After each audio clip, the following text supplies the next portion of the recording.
أعوذ بالله من الشيطان الرجيم يقول يا ليتني قدمت لحياتي۔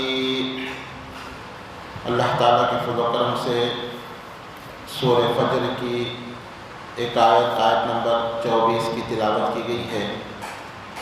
پچھلی آیتوں میں اللہ تعالیٰ نے قیامت کی ہولناکی کا نقشہ کھینچتے ہوئے فرمایا کہ جب تیرا رب آئے گا اور فرشتے بھی صف بصف کھڑے رہیں گے، اللہ کا استقبال کریں گے۔ اور رب کیوں آئے گا، کب آئے گا، دو سوالات کے تعلق سے بات ہوئی تھی۔ رب آئے گا نبی صلی اللہ علیہ وسلم کی سفارش کے بعد، جس کو شفاعت کبریٰ کہا گیا۔ اور کیوں آئے گا؟ مجھ سے اور آپ سے سوال کرنے کے لیے، یہ دنیا کی زندگی کے بارے میں پوچھنے کے لیے اللہ تعالیٰ آئے گا۔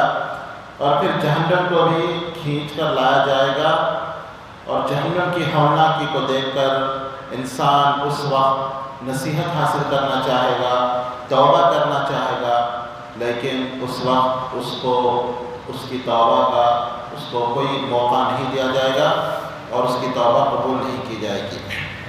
اس آیت میں اللہ نے فرمایا کہ اس وقت کی ہولناکی کو دیکھ کر انسان کہے گا، یقول، وہ کہے گا، یا لیتنی، کاش، قدمت لحیاتی، میں اس زندگی کے لیے کچھ کر لیا ہوتا تو کتنا اچھا تھا۔ حیاتی کہے گا، حیاتی کا مطلب میری زندگی، یعنی وہ دنیا کی زندگی کو بھول جائے گا، سمجھے گا کہ اصل زندگی تو یہ ہے، اصل زندگی تو اب شروع ہو رہی ہے۔ کاش میں اس زندگی کے لیے کچھ کر لیا ہوتا تو کتنا اچھا تھا۔ دنیا میں مجھے موقع تھا، میرے پاس وقت تھا، اگر میں دنیا کی زندگی میں اصل اس زندگی کے لیے کچھ کر لیا ہوتا تو کتنا اچھا تھا۔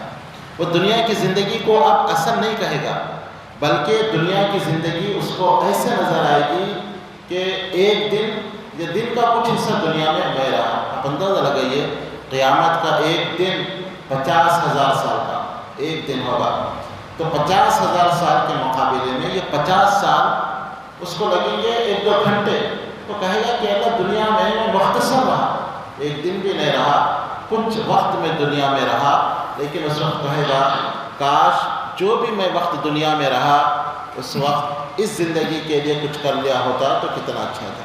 وہاں افسوس کرے گا، وہاں پچھتائے گا، لیکن وہاں افسوس کرنے سے اس کو کیا فائدہ؟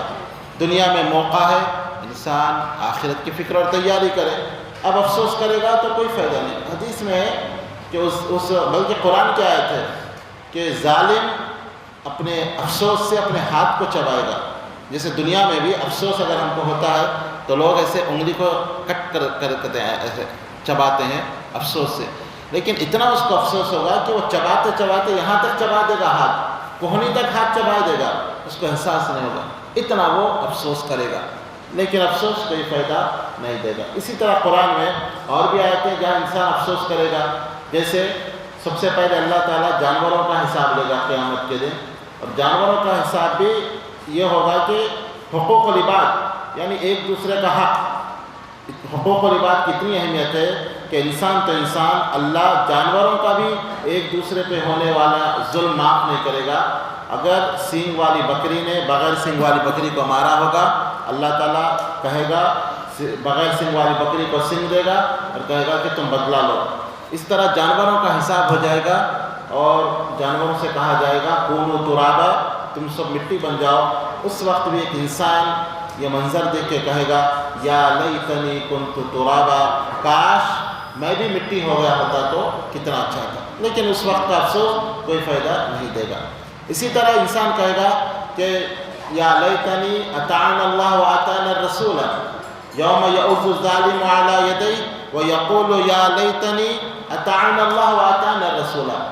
ظالم اس وقت اپنے ہاتھ کو چبائے گا اور چباتے ہوئے کہے گا یا لیتنی، کاش اطعنا اللہ واطعنا الرسول، میں دنیا میں اللہ کی اطاعت کیا ہوتا اور اس کے رسول کی اطاعت کیا ہوتا تو کتنا اچھا تھا، لیکن وہاں افسوس کرنا انسان کو کوئی فائدہ نہیں دے گا۔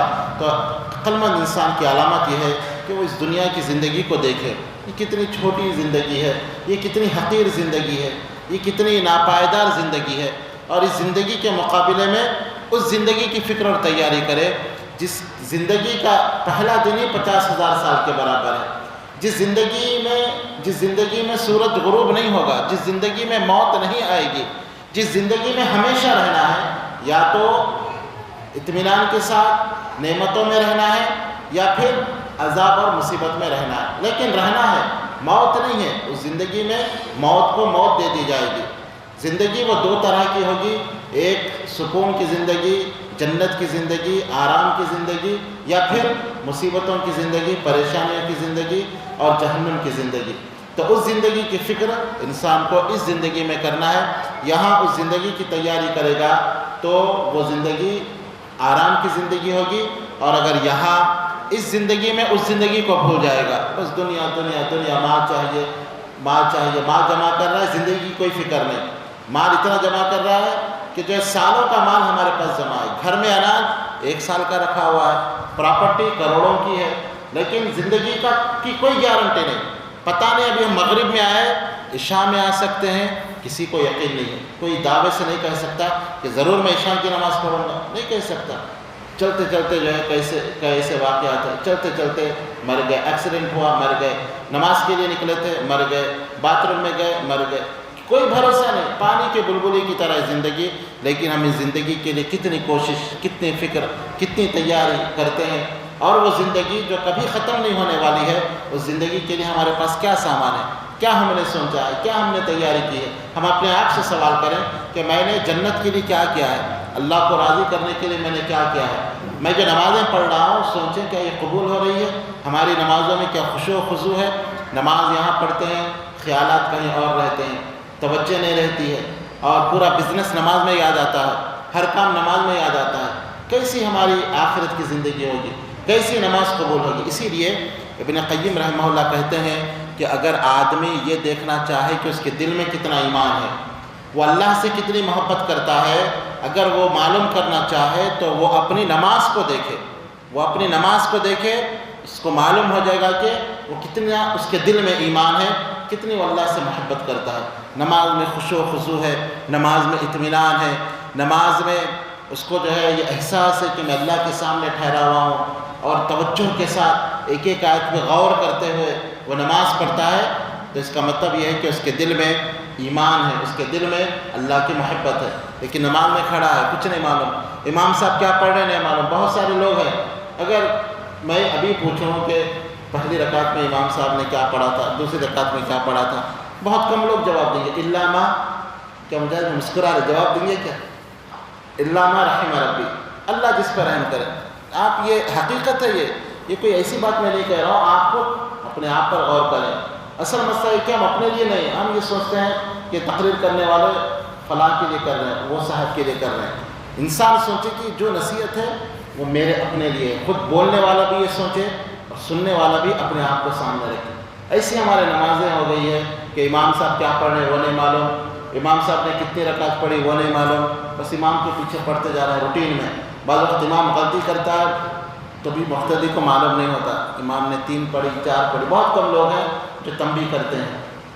تو یہ ہمارا ایمان، اگر ہمارا ایسی نمازیں ہو، ہمارا اگر ایسا ایمان ہو، تو بتائیے کل قیامت کے دن اللہ جب ہم سے پوچھے گا تو پھر ہماری نمازیں وہاں پہ تو ایسے ہوگا کہ نماز بھی رکھی جائے گی، پھر دل کی کیفیت بھی ظاہر کر دی جائے گی۔ یوم تبلی السرائر، اللہ فرماتا ہے دل کی کیفیت بھی وہاں ظاہر ہو جائے گی، نماز ہی نہیں بتایا جائے گا، سب کے سامنے، یوں سمجھیے کیمرہ لگا ہوا ہے، پوری دنیا دیکھ رہی ہے۔ اب اللہ کہے گا ان کی نمازیں پیش کرو، اب ہماری مغرب کی نماز پیش کر دی جائے گی، صرف ظاہری عمل ہی پیش نہیں کیے جائے گے، ہم ہاتھ باندھے رکوع کر رہے ہیں، بلکہ ہمارے دل میں کیا کیا وسوسے آ رہے تھے، کیا کیا خیالات تھے، دماغ کدھر کدھر تھا، پوری چیزیں وہاں پہ ریکارڈ ہوگی، وہاں پہ سب بتایا جائے گا۔ یہ نماز پڑھتے ہوئے فلاں حساب کر رہا تھا، یہ نماز پڑھتے ہوئے جو ہے یہ سوچ رہا تھا، یہ اس کا دل یہاں نہیں تھا، جسم تھا، پوری چیزیں آپ اندازہ لگائیے کتنی شرمندگی ہوگی۔ ذرا تصور کر کے دیکھیں، سب کے سامنے پوری مخلوق آدم علیہ السلام سے لے کر قیامت تک جو ہماری نماز سب دیکھ رہے ہیں، ہمارے رشتہ دار بھی ہیں، بیوی بچے بھی ہیں، اور پورے لوگ ہیں، انبیاء بھی ہیں، اللہ کے نبی بھی ہیں، سب موجود ہیں، سب جو ہے دیکھ رہے ہیں، تو کیا تصور ہوگا اگر ہماری نمازیں ایسے نکلی جس میں خشوع و خضوع نہیں، جس میں جو ہے رکعت کی تعداد ہم کو صحیح نہیں معلوم، جس میں اللہ کا ڈر نہیں، اطمینان نہیں، اور کیا پڑھ رہے ہیں ہم کو احساس نہیں، تو پھر بتائیے ایسی نمازیں ہم کتنے شرمندہ وہاں ہوں گے، اور لوگ بھی کتنا جو ہے ہم پر افسوس کریں گے۔ تو اس سے معلوم ہوا کہ ہم دنیا میں رہتے ہوئے عمل جو بھی کر رہے ہیں اخلاص کے ساتھ کریں، نماز میں اطمینان ہو، نماز میں خشوع و خضوع ہو، سبحان ربی العظیم بول رہے ہیں، تصور ہو پاک ہے میرا رب جو سب سے عظیم ہے، سب سے بڑا ہے، سبحان ربی الاعلیٰ، پاک ہے میرا رب جو سب سے بلند ہے، بلندی اس کے لائق ہے۔ سورہ فاتحہ پڑھے احساس ہو الحمدللہ رب العالمین، تمام تعریف اللہ کے لیے جو سارے جہانوں کا پالنے والا ہے، سب کا پالنے والا ہے، الرحمن الرحیم، مہربان ہے، بہت زیادہ رحم کرنے والا ہے۔ اسے غور کرتے ہوئے اور یہ احساس بھی ہو اللہ ہم کو جواب دے رہا ہے۔ حدیث میں ہے جب بندہ کہتا ہے الحمدللہ رب العالمین، اللہ کہتا ہے حمدنی عبدی، میرے بندے نے مجھ سے میری تعریف کی، گویا ہم اللہ سے بات کر رہے ہیں۔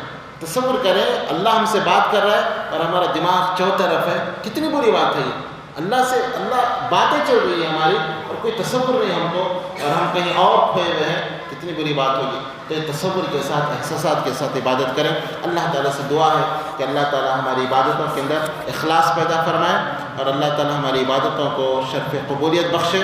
اللہ تعالیٰ جب تک زندہ رکھے ایمان اور اسلام کی حالت میں زندہ رکھے، آمین یا رب العالمین۔ وآخر دعوانا الحمد للہ رب العالمین۔ سبحان اللہ وبحمدہ، سبحانک اللہم وبحمدک، واشہد ان لا الہ الا انت، واستغفرک واتوب۔